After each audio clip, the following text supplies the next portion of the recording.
Bienvenidos a la Escuela Dominical en Casa de la Iglesia Alfa y Omega. Dios les bendiga. Un placer estar nuevamente con ustedes compartiendo la palabra de nuestro Dios. En la lección anterior estuvimos hablándoles acerca de cómo Dios elige nuevamente a Aarón como sumo sacerdote, haciendo florecer su vara. Y con esto él estaría ratificando a la tribu de Leví como los encargados de todo lo que eran los oficios ceremoniales y los oficios sacerdotales que se llevaban a cabo en el tabernáculo.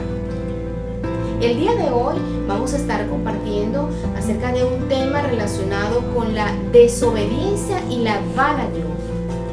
Para ello vamos a estar transitando por el pasaje de Moisés y el agua de la roca.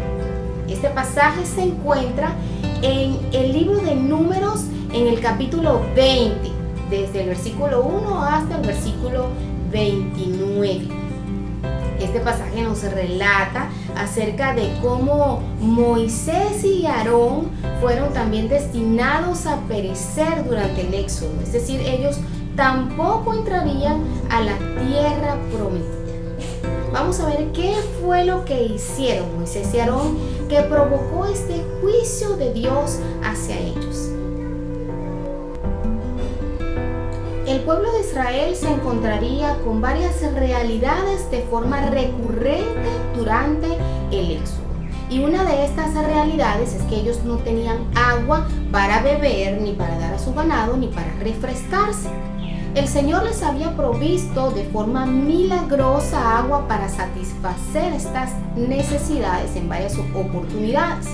Lo vimos, por ejemplo, cuando Él endulzó las aguas amargas de Mara, también cuando los guió a Elim, en donde habían 12 manantiales, y en Éxodo 17 se relata cómo Dios dio instrucciones a Moisés para que él golpeara una roca y de la roca saldría agua. Cuando la comunidad llegó a Cádiz, en el desierto de Sin, ellos nuevamente se encontraron con esta situación. Y ante esta situación ellos comenzaron a protestar, comenzaron a quejarse y a murmurar en contra de Moisés y le reclamaban que por qué ellos habían llevado a la comunidad de Dios a este lugar en donde no había viñas, en donde no había higuera, en donde ni siquiera había agua y que ellos seguramente se iban a morir de sed. Hubiesen preferido morir en el desierto con alguno de sus hermanos que ya habían perecido en otras oportunidades durante el éxodo.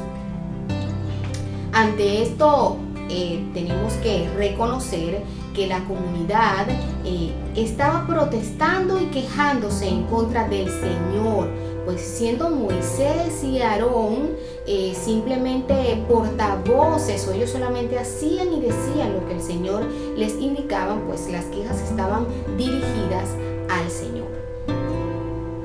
Moisés y Aarón presentaron esta situación al Señor y el Señor le dio instrucciones a Moisés para que él reuniera a la comunidad y delante de la comunidad él debía hablarle a una roca y de la roca saldría agua.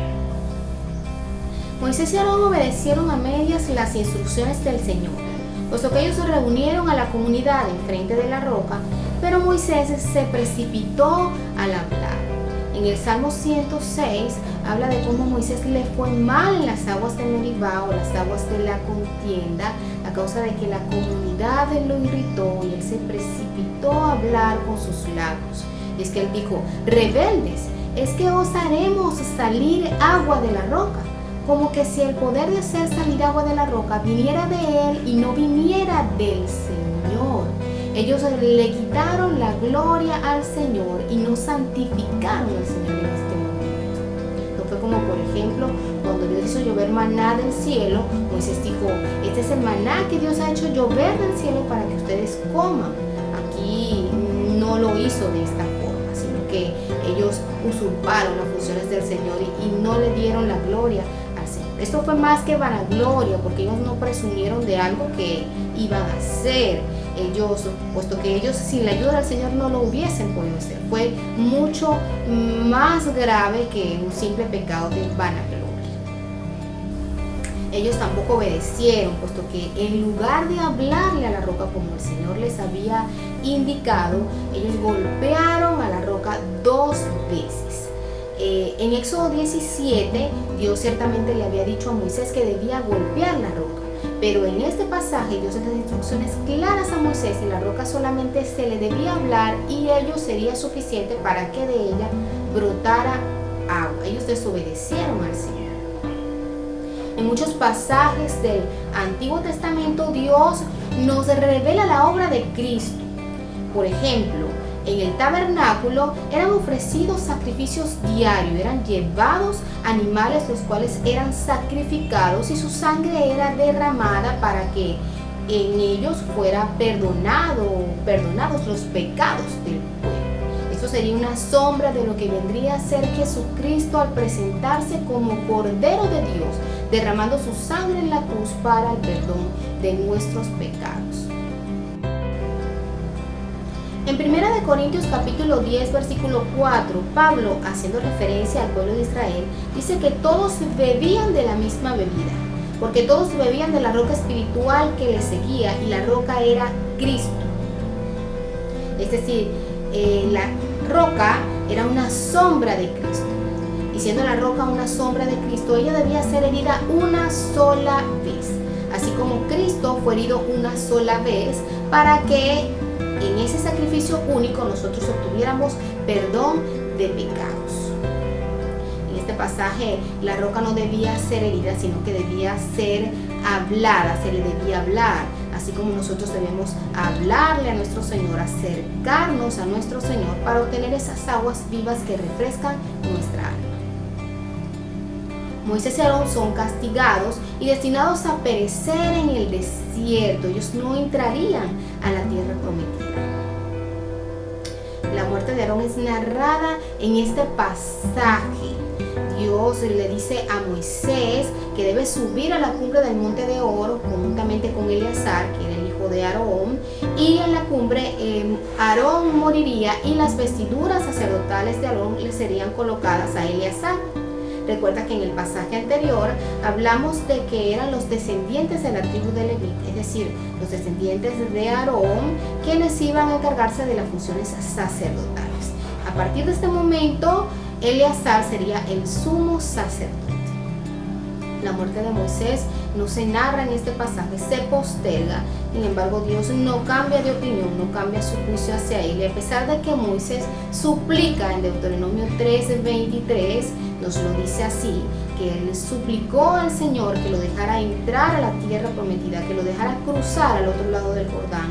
Dios le dice, basta, ya no quiero hablar más del asunto, y le permite ver en la tierra con sus ojos, pero no entrar a ella.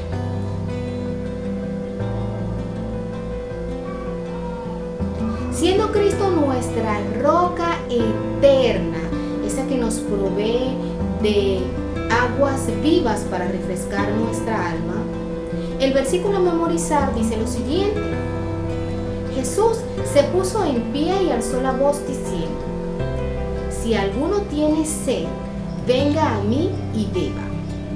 El que cree en mí, como dice la Escritura, de su interior correrán ríos de agua viva. Esto lo conseguimos en el Evangelio de Juan, capítulo 7, versículos 37 y 38.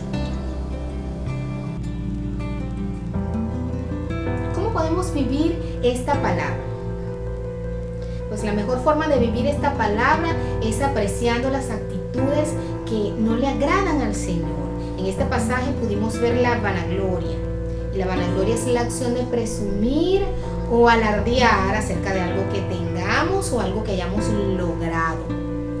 Y es que Pablo, en 1 Corintios capítulo 4, versículo 6, nos dice lo siguiente: ¿qué tienes que no hayas recibido? Y si lo recibiste, ¿por qué te glorías como si no lo hubieses recibido? En Juan capítulo 15, versículo 5 dice: porque separados de mí, nada podréis hacer. Y finalmente en Romanos capítulo 5, versículo 11 dice: porque si te glorías, gloríate en el Señor. Lo contrario a la vanagloria es la humildad. Debemos imitar esa humildad que tuvo Dios para con nosotros, quien se despojó de toda su gloria para venir al mundo encarnándose, haciéndose hombre, a venir a sufrir por nuestros pecados. También podemos ver la desobediencia. La desobediencia es la acción de no cumplir con las normas o con las leyes que están establecidas. Primeramente, para saber cuáles son las normas, cuáles son las leyes o qué es lo que no le agrada al Señor, tenemos que leer la Biblia. Eso es importantísimo. Tenemos que tener una lectura diaria de la palabra para que podamos conocer qué es lo que le agrada al Señor. Y no porque con ello vayamos a obtener la salvación, porque ya hemos visto que no lo vamos a obtener con eso, porque la salvación es un regalo. Eso debe ser una respuesta de nosotros a tanto amor que Él ha mostrado al enviar a su Hijo único a morir por nuestros pecados. Te invito entonces a vivir esta palabra. Nos vemos en una próxima oportunidad.